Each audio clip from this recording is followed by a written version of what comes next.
कहानी की शुरुआत निक, जॉन और हेली नाम के 3 दोस्तों को दिखाते हुए होती है जो MIT के स्टूडेंट्स थे और छुट्टियां बिताने कैलिफोर्निया जा रहे थे। निक और जॉन के लिए तो ये हॉलिडे ट्रिप थी, लेकिन वहीं हेली को हायर स्टडीज के लिए 1 साल तक कैलिफोर्निया शिफ्ट होना पड़ रहा था, जिसके लिए निक और जॉन उसको कैलिफोर्निया छोड़ने जा रहे थे। निक और हेली रिलेशनशिप में थे, पर कुछ टाइम से निक को एक मस्कुलर डिसऑर्डर होने की वजह से उसके लेग्स ने काम करना बंद कर दिया था, जिससे उसको बैसाखी का सहारा लेना पड़ रहा था। इसलिए वो हेली से दूरी बनाने लगा था। लेकिन इस ट्रिप में वो तीनों एक साथ खूब एंजॉय करना चाहते थे, इसलिए वो अलग अलग रेस्टोरेंट्स में जाकर खाना खाते हैं और ब्यूटीफुल साइट्स पर जाकर खूब एंजॉय करते हैं। ऐसे ही एक दिन जब वो तीनों होटल में रात बिताने के लिए रुके हुए थे तो अचानक निक के फोन पर नोमैड नाम के एक लड़के का मैसेज आता है, जिसमें वो निक से पूछ रहा था कि क्या तुम परेशान हो। जब निक ये मैसेज देखता है तो उसे याद आता है कि इसी लड़के ने कुछ दिन पहले उनके कॉलेज के सर्वर को हैक किया था और इसका इल्जाम निक और जॉन पर लगा दिया था ताकि वो उन्हें कॉलेज से निकलवा सके। निक तुरंत जॉन को उठाकर उसको सारी बात बताता है। तभी नोमैड हेली के लैपटॉप को भी हैक करके उनको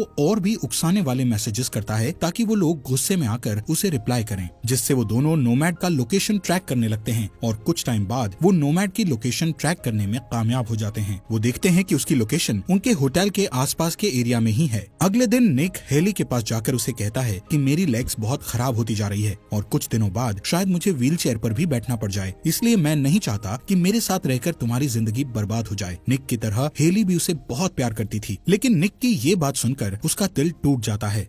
इसके बाद वो तीनों नोमैड की लोकेशन पर जाने लगते हैं, लेकिन वहाँ पहुँचते पहुँचते उन्हें रात हो जाती है। वहाँ पहुँचने पर वो एक उजाड़ से खंडर जैसे दिखने वाले एक घर को देखते हैं। निक और जॉन अपना कैमरा लेकर हेली को कार में ही बिठाकर उस घर के अंदर चले जाते हैं, लेकिन वहाँ उन्हें कुछ पुराने टूटे फूटे सामान के अलावा और कुछ भी नहीं मिलता। तभी बाहर से उन्हें हेली के चीखने की आवाज सुनाई देती है, जिससे वो तेजी से कार के पास जाते हैं। वो देखते हैं कि हेली कार में नहीं है। इधर उधर देखने पर उन्हें एक जगह हेली खड़ी दिखाई देती है, लेकिन अगले ही पल हेली को कोई चीज ऊपर की तरफ खींच लेती है और फिर एक तेज रोशनी निक और जॉन की आंखों पर पड़ती है, जिससे वो बेहोश हो जाते हैं। कुछ देर बाद जब निक को होश आता है तो वो खुद को एक व्हील चेयर पर बैठा पाता है। तभी वो अपने हाथ पर कुछ नंबर्स लिखे देखता है, जो कि थे 2, 3, 5, 41। ये देखकर निक को कुछ समझ में नहीं आता कि वो इस वक्त कहाँ पर है, वो इस जगह कैसे पहुँचा और उसके दोस्त कहाँ पर हैं। वो चारों तरफ देखने लगता है, लेकिन जॉन और हेली उसे कहीं पर भी दिखाई नहीं देते। उसी वक्त एक आदमी आकर उसे एक डॉक्टर के पास ले जाता है, जिसका नाम डेमन था। वहाँ पर निक नोटिस करता है कि डॉक्टर और बाकी के वर्कर्स ने सबने प्रोटेक्टिव सूट पहना हुआ है। डॉक्टर डेमन उसे बताते हैं कि तुम लोग जिस घर में गए थे वो घर असल में एक एलियन का था और उस घर में जाने के कारण तुम इन्फेक्टेड हो गए हो, इसलिए तुम्हें यहाँ ट्रीटमेंट के लिए लाया गया है। जिसके प्रूफ में डॉक्टर उसे वो रिकॉर्डिंग भी दिखाता है जो निक और जॉन रिकॉर्ड कर रहे थे। उसमें हेली के गायब होते वक्त पेड़ के पीछे एक एलियन दिखाई दे रहा था। ये देखकर निक काफी डर जाता है। उसे कुछ भी समझ में नहीं आता कि आखिर ये सब क्या चल रहा है। तभी वो बार बार अपने जॉन और हेली के बारे में डॉक्टर से पूछने लगता है, पर डॉक्टर उसे कुछ भी नहीं बताता, बल्कि उसे वापस रूम में भेज देता है। इसी तरह डॉक्टर उससे कई दिन तक सवाल जवाब करता रहता है कि तुम्हारे हाथ में कितनी उंगलियां हैं और तुम्हें कुछ अजीब सा महसूस हो रहा है या नहीं। ऐसे ही एक दिन जब निक डॉक्टर डेमन के पास जा रहा था तो उसे एक कमरे में हेली दिखाई देती है। वो उससे मिलने के लिए आगे बढ़ता है, पर उसे मिलने नहीं दिया जाता। इस बात से नाराज होकर वो चुपचाप अपने कमरे में आकर बैठ जाता है कि तभी उसे पास वाले रूम से जॉन की आवाज सुनाई देती है,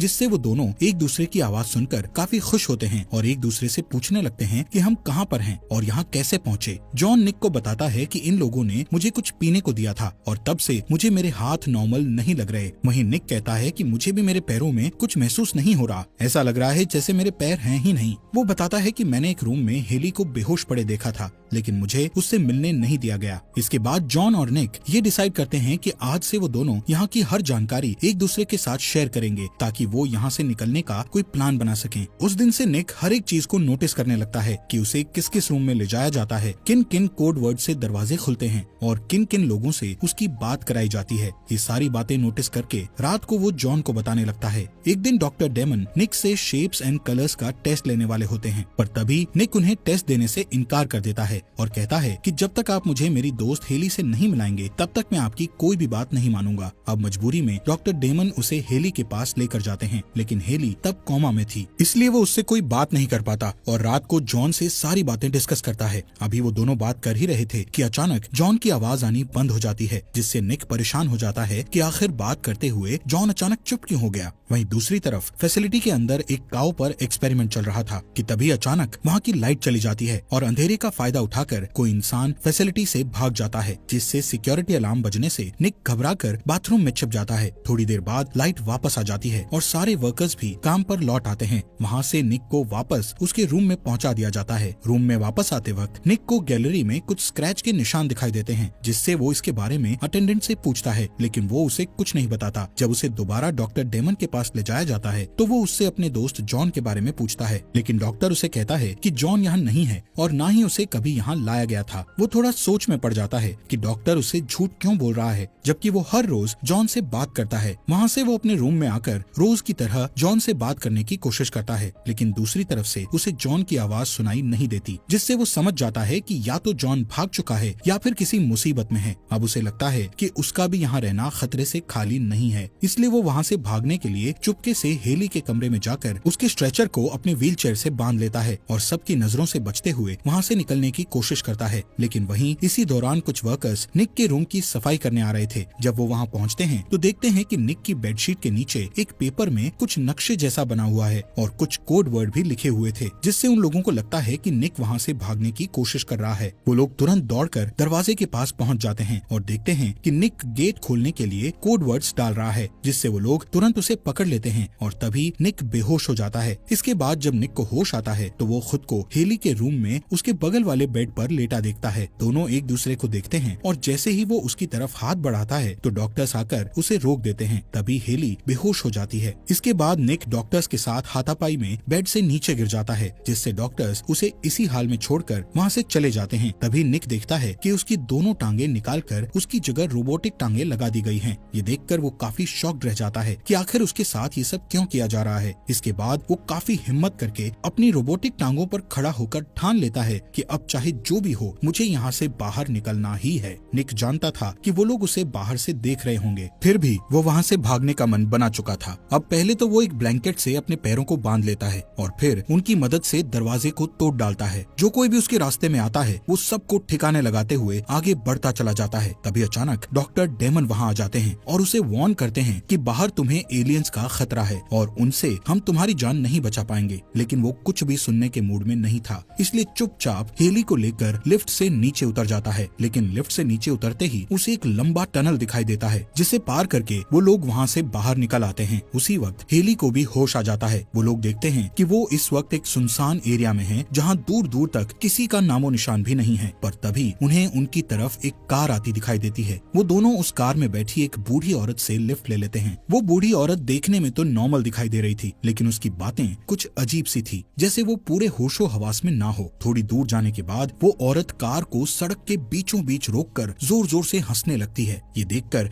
निक और हेली डर कर कार से उतर जाते हैं और पास के एक गैस स्टेशन पर चले जाते हैं। वहाँ निक हेली को एक ट्रक पर बिठाकर टेलीफोन बूथ में अपनी फैमिली को कॉल लगाने जाता है, लेकिन उस एरिया में नेटवर्क ही नहीं आ रहा था। वहीं टीवी में उन दोनों के फैसिलिटी से भागने की खबर दिखाई जा रही थी। तभी बाहर ट्रक का ड्राइवर हेली को अपने साथ लेकर ट्रक से उसे वापस फैसिलिटी ले जाने लगता है। ये देखकर निक तुरंत दौड़ता हुआ उस ट्रक का पीछा करने लगता है और कुछ ही सेकंड्स में वो ट्रक तक पहुंच भी जाता है। लेकिन ट्रक ड्राइवर ट्रक का दरवाजा खोलकर उसे नीचे गिराकर ट्रक की स्पीड बढ़ा देता है। लेकिन निक फिर से दोबारा खड़े होकर अपने रोबोटिक पैरों से और भी तेज दौड़ने लगता है और कुछ ही सेकंड्स में दोबारा ट्रक तक पहुंच जाता है। ये देखकर वो खुद भी हैरान था कि उसके रोबोटिक पैरों में इतनी ताकत है। इधर ट्रक ड्राइवर कुछ कर पाता उससे पहले ही हेली उसी के गन से उसको गन पॉइंट पर लेकर ट्रक रुकवा लेती है और फिर वो दोनों ट्रक लेकर वहाँ से चले जाते हैं। वहीं दूसरी साइड डेमन अपने साथियों के साथ उन्हें ढूंढ रहा होता है। रास्ते में वो उसी लेडी से मिलता है जिसने निक और हेली को लिफ्ट दी थी। वो लोग उस औरत से पूछताछ करते हैं, लेकिन वो उन्हें कुछ खास जानकारी नहीं दे पाती। वहीं निक और हेली देखते हैं कि आगे का रास्ता खत्म हो चुका है, वो आगे नहीं जा सकते, इसलिए मजबूरन उन्हें ट्रक मोड़कर दूसरा रास्ता लेना पड़ता है। पर थोड़ी दूर चलने के बाद उन्हें ऐसा लगता है कि वो वापस उसी रास्ते पर चले जा रहे हैं जहाँ पहले गए थे।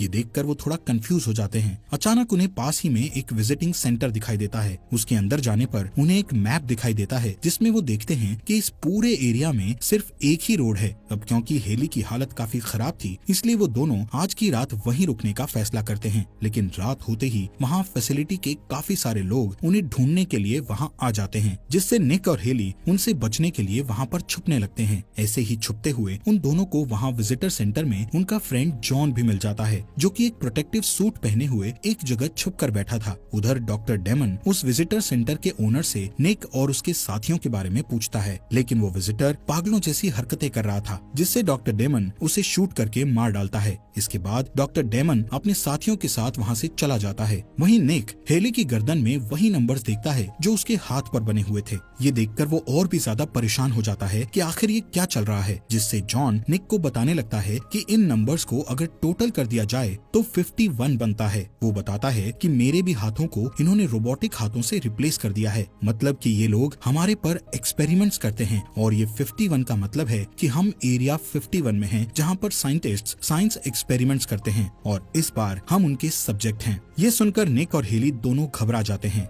नेक्स्ट मॉर्निंग ये तीनों ट्रक में बैठकर वहाँ से उसी रास्ते से जाने लगते हैं, लेकिन रास्ते में मिलिट्री चेक पॉइंट पर बहुत सारे सोल्जर्स को देखकर भी जॉन ट्रक नहीं रोकता और तेजी से ट्रक भगाकर वहाँ से जाने की कोशिश करने लगता है। लेकिन मिलिट्री वाले एक काफी बड़े पिलर को ट्रक के टायर्स में फंसाकर ट्रक रुकवा लेते हैं। तब जॉन निक और हेली को बचाने के लिए भागकर मिलिट्री के सिस्टम रूम में घुसकर उनके लैपटॉप से उनके सिस्टम को हैक करके वो पिलर निकालने की कोशिश करता है, लेकिन मिलिट्री उस पर फायरिंग करके उसे रोकने लग जाती है, जिससे वहाँ पर बहुत बड़ा ब्लास्ट होने की वजह से जॉन को काफी गहरी चोटें लगती है। अब जॉन निक और हेली को बचाने के लिए फायरिंग के बीच ही ट्रक के पास जाकर निक को कहता है कि तुम ट्रक में बैठकर ट्रक स्टार्ट करो। इसके बाद जॉन अपनी पूरी ताकत लगाकर उस पिलर को तोड़ डालता है, जिससे निक और हेली ट्रक स्टार्ट करके वहाँ से भागने लगते हैं। जॉन के इस सेक्रीफाइस को देखकर वो दोनों काफी ज्यादा इमोशनल हो जाते हैं। थोड़ी दूर चलने पर जब वो एक ब्रिज को पार करने लगते हैं तो सामने डॉक्टर डेमन को अपने आदमियों के साथ खड़ा देखते हैं। जैसे ही निक ट्रक भगाकर वहाँ से जाने लगता है तो डॉक्टर डेमन के आदमी ट्रक के टायर्स को पंचर कर देते हैं, जिससे उनका ट्रक डिसबैलेंस होकर गिर जाता है और वो काफी घायल हो जाते हैं।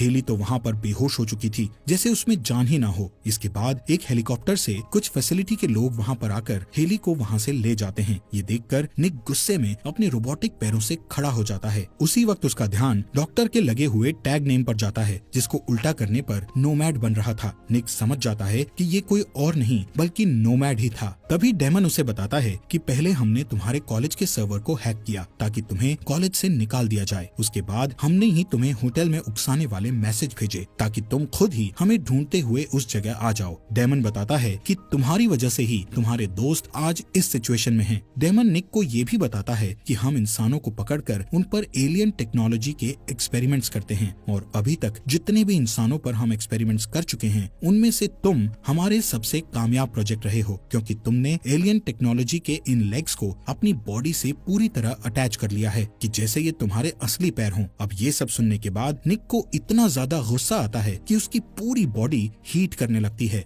और उसके एलियन टेक्नोलॉजी वाले लेग्स ग्लो करने लगते हैं। तभी वो सुपरसोनिक स्पीड से दौड़ता हुआ उस ब्रिज को क्रॉस करने लगता है, लेकिन ब्रिज के मिडल में पहुंचने पर वो एक इनविजिबल वॉल से टकरा जाता है, जिससे वो एक अलग ही दुनिया में चला जाता है। और जब वो पीछे मुड़कर देखता है तो डेमन उसके पास आकर अपना मास्क निकालता है, जिससे निक को पता चलता है कि उसको एलियन रोबोट में बदल दिया गया है, जो कि पहले कभी इंसान हुआ करता था। उसी टाइम निक बाहर की तरफ देखता है तो उसे आउटर स्पेस दिखाई देता है। वो समझ जाता है कि ये कोई धरती पर बनाया गया एरिया 51 नहीं है, बल्कि वो इस टाइम आउटर स्पेस में एक एलियन स्पेसशिप पर है, जिसका नंबर भी 23541 है, मतलब एरिया 51। लेकिन फर्क सिर्फ इतना है कि ये एलियंस का एरिया 51 है। तभी हम उस पूरी एलियन स्पेसशिप को देख पाते हैं, जो कि अपसाइड डाउन थी, जिस पर एक शील्ड लगी हुई थी। वहीं उसकी दूसरी साइड एक और बहुत बड़ी एलियन सिटी थी और ऐसे ही एक जगह पर निक फंसा हुआ था। तभी निक को थोड़ी दूर एक और उससे भी बड़ी एलियन सिटी दिखाई देती है, जहाँ पर एलियंस ने निक के जैसे और भी बहुत सारे लोगों को पृथ्वी से किडनैप किया था, जिन पर वो एक्सपेरिमेंट्स करने वाले थे